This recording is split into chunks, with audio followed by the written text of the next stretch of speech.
Hey guys, so I saw a Guardian report, and the Guardian report said that buy-to-let people are pulling out in their droves, and the tax changes have really bitten now, and people are moving away from, they're not buying or not letting their properties anymore.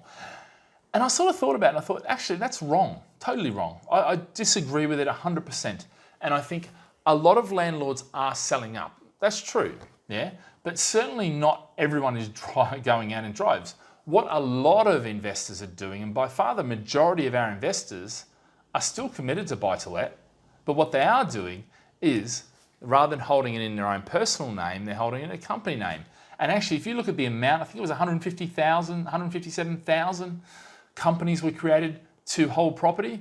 I saw a stat somewhere, and I don't know over what time or that, but just don't hold me to that. But bottom line is, what a lot of investors are doing, they aren't pulling out, they're just simply changing the structure so that they adhere to the structure that allows them to deduct the tax as we used to.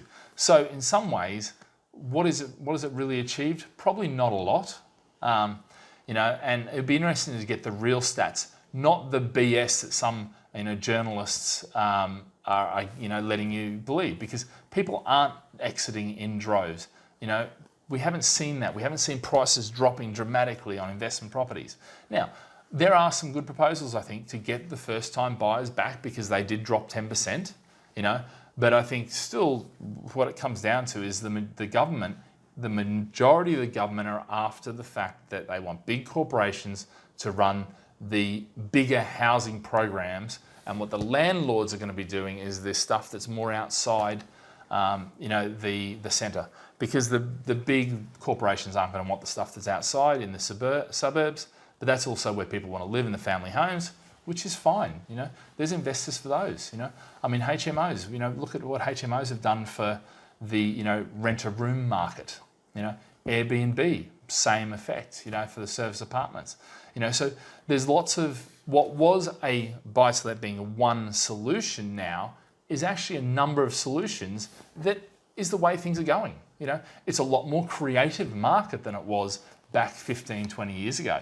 That's not a problem, But I think to sit there and say and make it sound like, oh, people are exiting in droves, that's just not the case, And I think we've got to be, you've got to call a spade, and you've got to actually see what's really going on in the marketplace. So if you're selling up, if you're leaving because you think everybody's doing it, and so you don't want to be the last man standing, well, actually, you're probably going to be, the first fool out, You've got to really look at what it is. And actually, yes, it's been a terrible time for property investors because of Brexit and that sort of stuff. But actually, now Brexit is sort of done and there's some certainty. And actually, it's not so much Brexit that was the issue. I mean, it was, make no mistake.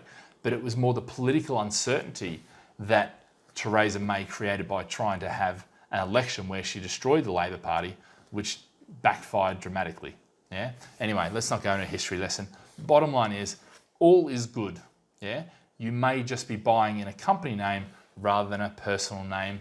And if you currently exist, you may be converting that over to a company name rather than leaving it in a personal name. And there's various ways that people are achieving that right now. Okay, so guys, any questions, ask them. Be sure to subscribe, comment, and I'd love answering them. But otherwise, have a great day. Live with passion. See you later. Bye.